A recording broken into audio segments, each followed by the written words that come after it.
পত্র নাই, 3টে বেটি বিয়ে হয়েছে। মোর স্বামী ধরো বয়স হয়েছে, কাম টাম করবি না ভাই, মুই ভাড়া ঘরত থাকং, মোর বাড়ি ঘর কিছু নাই। মুই কি এটা পাওয়া কি মোর উচিত নয়?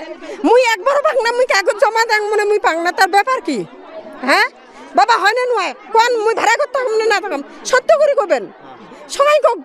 এই ঝড়ারপাড় পঞ্চায়েতের মানুষ, মোর শ্বশুরের বাপ দাদা 14 পুরুষের ঘর এই মাগুরমারি ঝড়ারপাড় পঞ্চায়েত। আর মোর বেটির নাম এটি, তারপরে মোর বেটি একটা স্বামীর সংসার ভাঙি আসিয়াছে ঘৰত, 5-6 বছর হয়। মুই নামটা দিছ বলে মুই না পাং নাই, মোর বেটি পেলে তা মুই শান্তি। তা মোর বেটিটার নাম দিছে, মোর বেটিতে এতদিন পাইছে, মিছে কথা কয়ে লাভ নাই। এলাফের মোর বেটিটারও আজকে লিস এসে নেই। বেটির তো স্বামীও নাই, মোর সাথে খায়, ভাইও নাই, ফির ভাড়া ঘরত মুই থাকো, মোর বেটিও মোর সাথে থাকে ভাড়া ঘর। বক্তার ওই আগত তো নাম্বার আছে, বর্তমান বলে নাম্বার নয়, ওইটা পঞ্চায়েত থেকে একটা কি বানিয়ে দিছে। ভালো ভালো মানুষ পাইছে।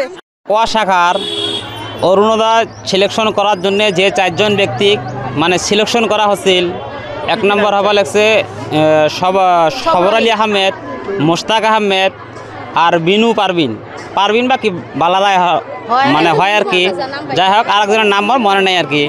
এই 4জন মানুষকে সিলেকশন করবে দিছে, দেওয়ার পর এই 4জন মানুষ সিলেকশন এমনভাবে করছে, সেই সমস্ত মানুষ পাওয়ার যোগ্য আলহামদুলিল্লাহ ওই সমস্ত মানুষকে তো দিছে, তারপরও যে সমস্ত মানুষ পাওয়ার যোগ্য নয় ওই সমস্ত মানুষকেও দিছে।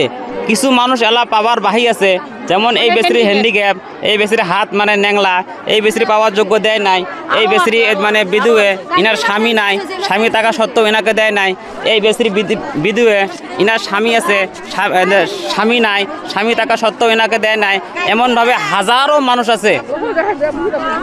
এই যে ইনি একজন বিধুয়ে, মানে আরো বহুত বিধুয়ে আছে আর কি, বিধুয়ে আছে তারা একদম নিম্ন শ্রেণীর মানুষ আছে। অল্প আগে আপনার একটা হ্যান্ডিক্যাপওয়ালা মানুষ দেখলেন, উনি একদম মানে যোগ্য আর কি, যোগ্য থাকা সত্ত্বেও এই সমস্ত মানুষের কাগজ জমা দেওয়া হয়েছে, জমা দেওয়ার পরেও ওনারা এই সমস্ত মানুষের নাম না দিয়ে ক্যান্সেল করে যে সমস্ত মানুষের মানে দেওয়া মানে যোগ্য না ওই সমস্ত মানুষের দিছে।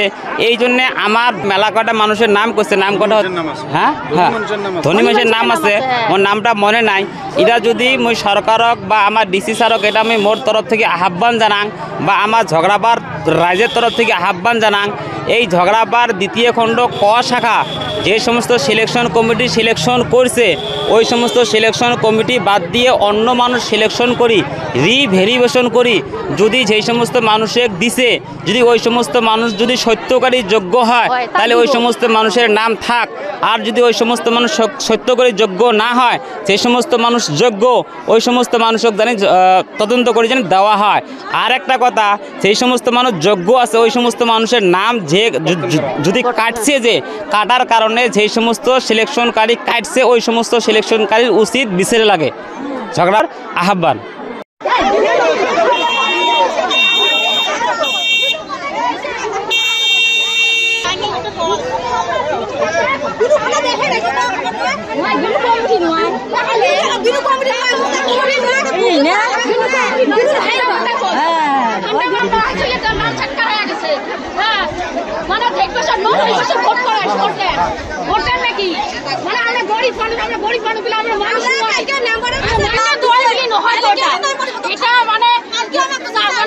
সরকারের ঘর বিষয় মানে আছে কথা, লেট্রিন বিষয় কথা আছে, মানে সাবসিডি চাল বিষয়ের কথা আছে, মানে 5 কেজি চাল নিলে আধা কেজি চাল মানে ডিলাররা মারি দেয়।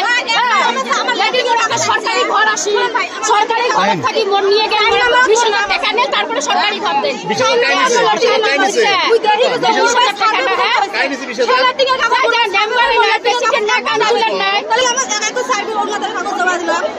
কালকে বুঝ করছি থাকি যে